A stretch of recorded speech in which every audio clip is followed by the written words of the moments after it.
আছিলে দাদা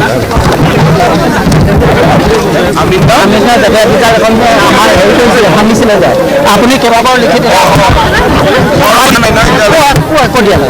আপুনি কিবা একবাৰ মাজতে মই GMDৰ পৰা দিছিলোঁ নাই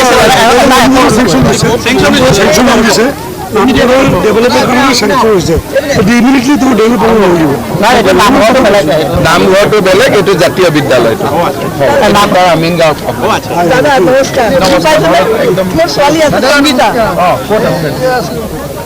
শুনক আমি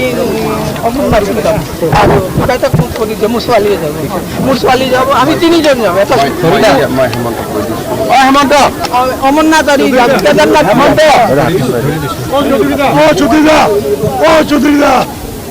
কমল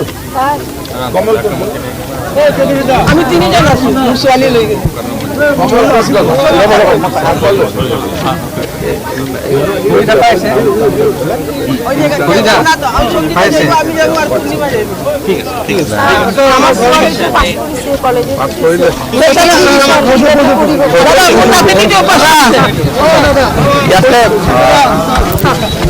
আমাৰ পাণ্ডুৰ বিভিন্ন অঞ্চলত ব্ৰহ্মপুত্ৰৰ পানীয়ে বেকফ্ল' কৰি গোটেইখিনি প্লাবিত কৰি দিছিল ৰাইজে বিচাৰিছে যে চুইচ গেট এটা হ'ব লাগে মই ইঞ্জিনিয়াৰসকলৰ লগত চালোঁ যিখিনি পাৰোঁ সহায় কৰি দিম য'ত য'ত যেনেকৈ পৰা যায় GMDA বা আমি চেষ্টা কৰি আছোঁ কিন্তু একেবাৰে সমস্যাবিলাক সমাধানৰ কাৰণে বহুত ডাঙৰ এটা প্ৰচেষ্টা লাগে আমি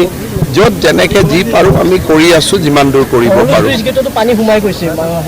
এতিয়া ব্ৰহ্মপুত্ৰৰ পানীটো বাঢ়িছে ওপৰত আছে আজিৰ পৰা কমিব পানীটো মই যিহেতু ওপৰত বৰষুণ হোৱা নাই এতিয়া পানীটো ওপৰত থাকিলে চুইচ গেটলৈকে সোমাই আহে